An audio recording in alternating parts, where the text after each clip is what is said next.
Hello everyone, आज हम discuss करने वाले हैं एनएचपीसी लिमिटेड की जो वैकेंसी आई है उसके बारे में। तो सबसे पहले देखिए एनएचपीसी है क्या। एनएचपीसी एक भारत सरकार का मिनी रत्न कंपनी है। ठीक है, भारत सरकार का इसमें 70% शेयर है।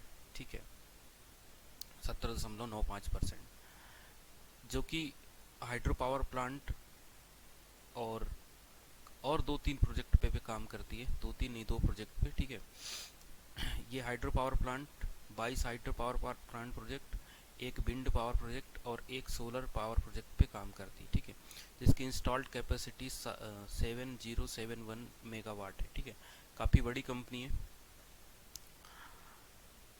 उसके बाद बाकी की ये डिटेल आप उतना ज़्यादा इम्पोर्टेंट नहीं है। ठीक है, इम्पोर्टेंट डिटेल डिस्कस करते हैं। ठीक है, इसकी जो एप्लीकेशन स्टार्टिंग की डेट है 1/9/2021, यानी एप्लीकेशन प्रोसेस चालू हो गए हैं। 30/9/2021 तक इसकी लास्ट डेट है। ठीक है, 11:55 पर। ठीक है, उसके बाद किन किन पोस्ट पे आई है, तो एक सीनियर मेडिकल ऑफिसर की है। ठीक है, जिसमें एमबीबीएस होना ज़रूरी है। ठीक है, और 2 साल का पोस्ट इंटर्नशिप जो है वो होना ज़रूरी है। टोटल 13 पोस्ट हैं। बैकलॉग की 5 पोस्ट हैं, ओबीसी की और एससी की 2। और वैकेंसी जो करंट ईयर की जो वैकेंसी हैं वो 2 हैं और टोटल 4। ठीक है,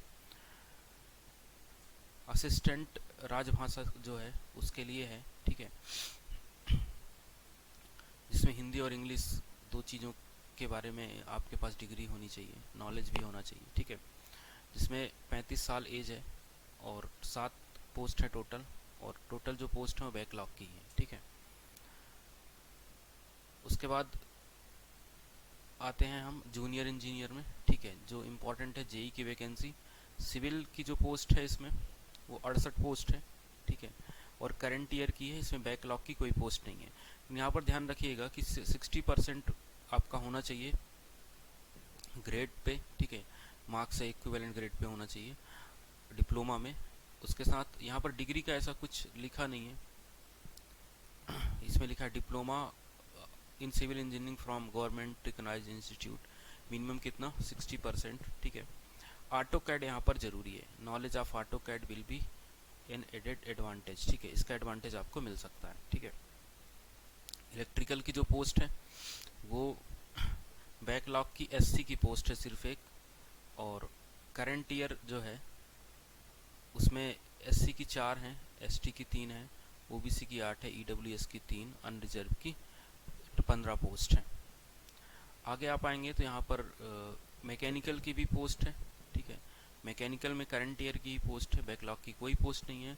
और उसके बाद एक चीज़ और है यहाँ पर, सीनियर अकाउंटेंट। ठीक है, सीनियर अकाउंटेंट की भी वैकेंसी है। जिसमें 30 ईयर एज है, बाकी सब में 30 ईयर है। टोटल 20 पोस्ट हैं और करंट ईयर की पोस्ट हैं।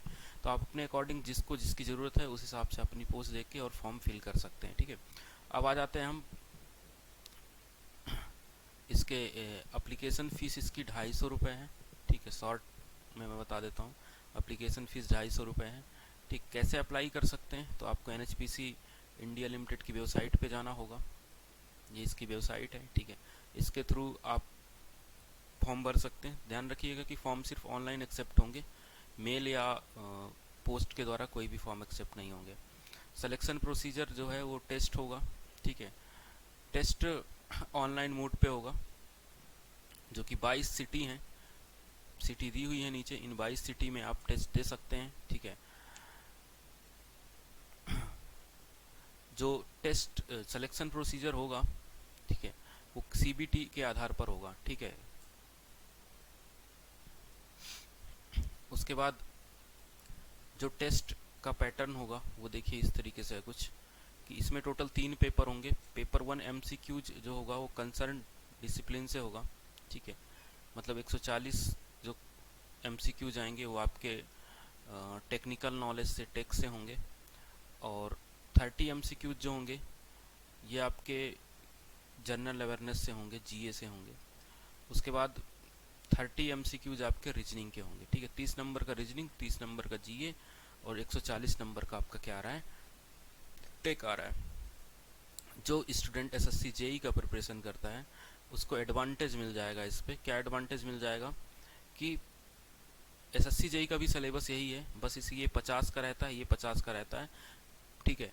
ये 40 नंबर यहाँ पे ऐड कर दिए हैं बस, ठीक है। टेक में तो टेक वाले स्टूडेंट्स को ज़्यादा प्रॉफिट हो जाएगा, ठीक है। राज्यसभा का अलग है, इसमें भी 3 पेपर होंगे, ठीक है। तो ये 40 क्वेश्चन है, वो आपकी कंसर्न डिसिप्लिन से होंगे, ठीक है।